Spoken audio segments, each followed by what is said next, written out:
الرحيم وابتلوا اليتامى حتى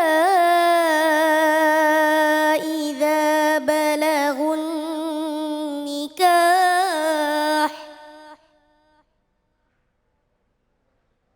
فإن آنستم منهم رشدا فادفعوا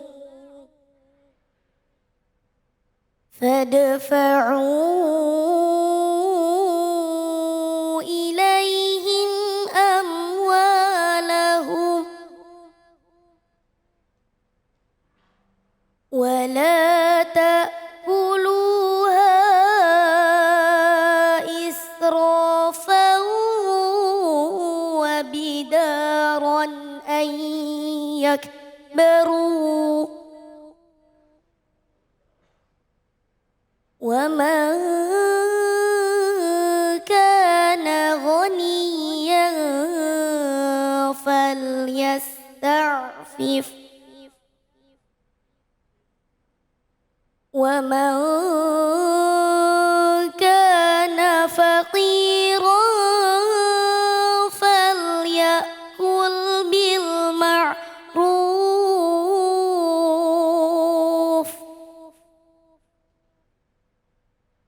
فإذا دفعتم إليهم أموالهم فأشهدوا عليهم وكفى بالله حسيبا صدق الله العظيم.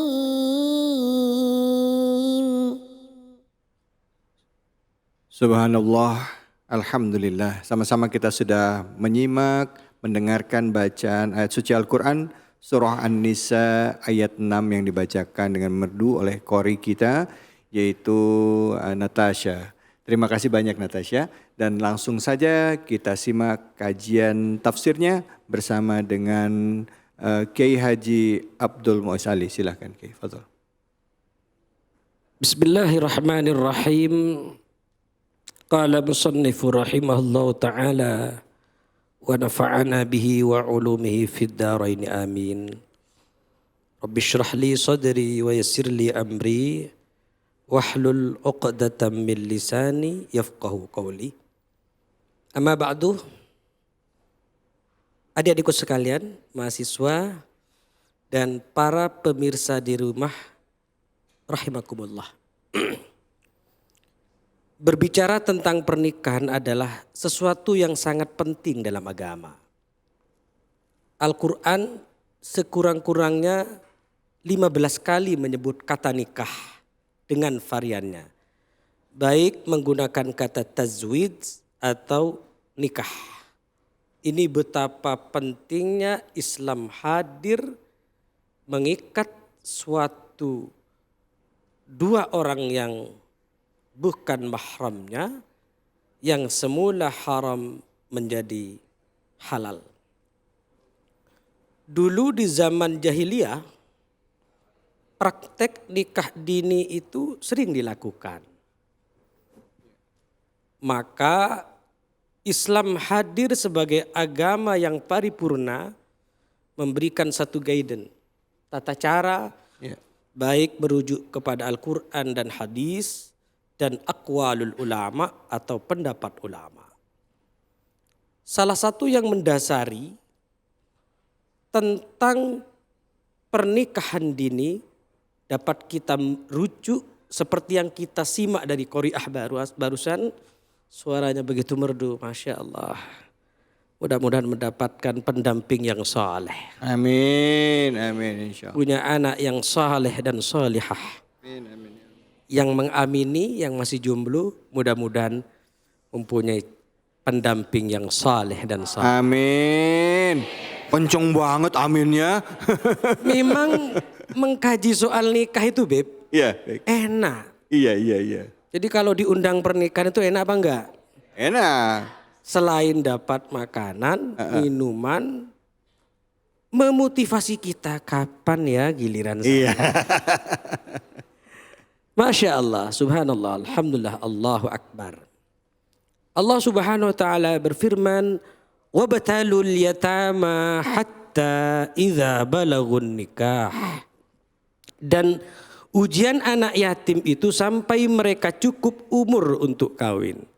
Ini ulama yang mendasari bahwa pernikahan dini itu diperbolehkan. Kenapa dipakai rujukannya anak yatim gitu ya di sini? Ya, runtutannya adalah anak yatim itu hartanya bisa diberikan, kan semula mahjur. Ya. Harta anak yatim itu harus ada yang megang. Iya. Tapi ketika sudah balagun nikah, Ya. sudah masuk usia dewasa, maka bisa diserahkan. Oh. Itu maksudnya ayat ini. Maka Ya. wabatalul yatama hatta idza balagun nikah. Memang ngurusi anak yatim itu ya tentu banyak pahalanya, tapi cobaannya banyak. Iya. Ya namanya juga ditinggal orang tua itu. Iya. Nah, ditinggal bapak dan harus ada yang ngurusin. Lah, mengurusi fisik dan hartanya itu hatta balagun nikah, sampai usia cukup untuk kawin, berarti sudah Dewasa. Ulama berbeda pendapat perihal batasan rusdu. Ada yang mengatakan 18 tahun. Ada yang mengatakan 18 tahun berarti jika merujuk kepada yang 18 tahun ini, usia boleh menikah itu usia 18 tahun. Nah, oleh karenanya penting pada kesempatan kali ini saya mencoba untuk mendalami baik dari aspek hukum positif di Indonesia atau pendekatan fikih. Sebagaimana maklum bahwa pernikahan dini ini atau urusan perkawinan itu diatur, disebutkan misalnya dalam KHI, Kompilasi Hukum Islam, pasal 15 di situ disebutkan, atau Undang-Undang Nomor 1 1974, laki-laki itu boleh menikah umur 19 tahun. Iya. Kalau perempuan 16 tahun. 16 tahun. Nah, bagaimana menurut fikih? Nah, ini kita baca fikihnya.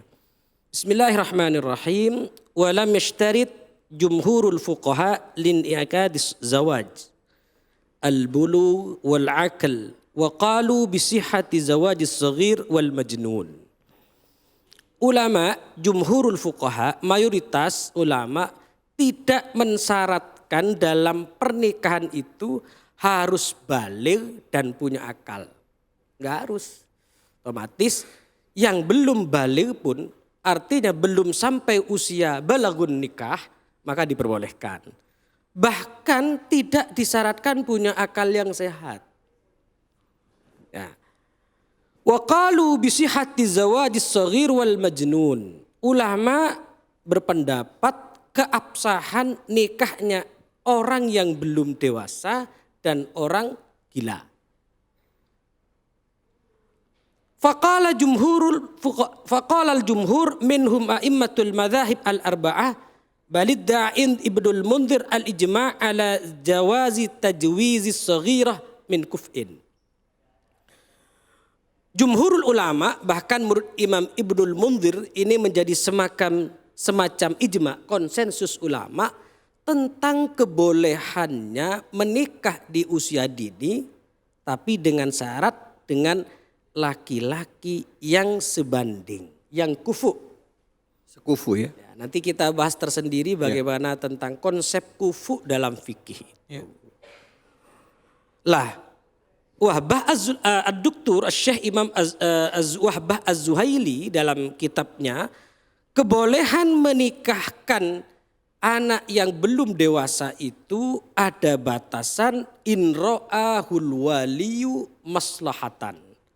Kalau walinya, orang tuanya, baik bapak atau kakeknya melihat, oh ini kalau meskipun saya nikahkan, ini nampaknya ada maslahah yang kembali kepada anak saya, boleh silahkan. Tapi kalau sebaliknya anak saya ini kalau nikah dengan usia yang tidak matang secara agama, juga tidak matang secara psikologisnya, ya tidak matang dari aspek reproduksinya, wah ini nanti bahaya. Ini baru cinta monyet udah mau minta nikah. Nanti tidak bertahan lama. Adik-adikku sekalian, kita pernah atau bahkan sering melihat kan, baru menikah tidak sampai 1 tahun sudah gugat cerai. Dan ini tidak saja dilakukan oleh orang yang menurut kita sudah dewasa, tapi juga dilakukan oleh orang yang secara ekonomi sudah matang. Lihat, yang sering kita lihat ya kan, para tokoh bahkan artis ya, itu Masya Allah ya kan. Ini kita mudah-mudahan sekali menikah adalah untuk selamanya. Seperti sebuah lagu. Adik-adikku sekalian, para pemirsa di rumah. Pada kesempatan ini saya juga ingin menjelaskan tentang konsep kafaah dalam pernikahan. Ulama mengatakan bahwa harus sebanding itu, harus kufu itu bukan menjadi rukun nikah, hanya menjadi syarat. Artinya kalau tidak, misalnya tidak sebanding pun tetap sah nikahnya. Hanya saja Rasulullah SAW memberikan satu pandangan sekaligus bentuk cara bagi kita, nikahilah perempuan itu satu, li jamaliha wa li hasabiha, ya kan, kemudian li diniha, 4 itu kan, jamal jamal, kemudian turunannya siapa, kecantikannya, hartanya, kemudian agamanya. Tapi yang menjadi titik tekan, fadfar bidzatid din taribat yadak.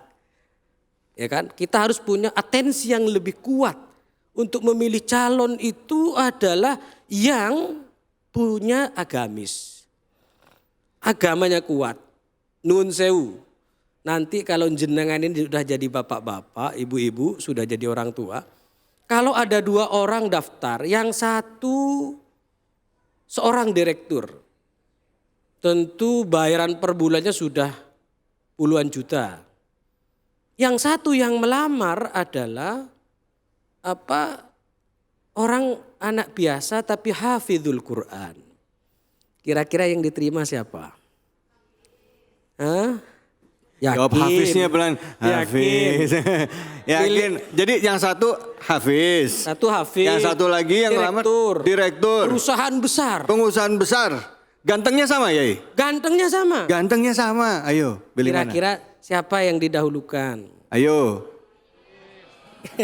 Ada yang bilang Hafiz, pengusaha yang Hafiz ya? Iya. Pengusaha yang Hafiz. Saya ingin cerita sedikit. Dulu di Persia itu, sekarang Iran. Ada seorang gubernur. Ya. Kemudian menjadi qadhi. Berarti gubernur sekaligus kiai lah kira-kira. Punya anak cantik semata wayang. Luar biasa. Apa yang terjadi? Dia malah menikahkan putri satu-satunya itu dengan orang asli India yang warna hitam kulitnya. Ya kan? Sebab ia melihat bahwa lebih baik punya menantu yang agamanya kuat, sudah lulus S1 apalagi sampai doktor, daripada punya menantu yang mohon maaf sekedar kaya. Ini ada kaitannya dengan pandangan Syekh Zainuddin Al-Malibari dalam kitab Fathul Mu'in. Bahwa beliau menjelaskan kekayaan itu adalah zillun zail. Hanya sekedar fata morgana lah.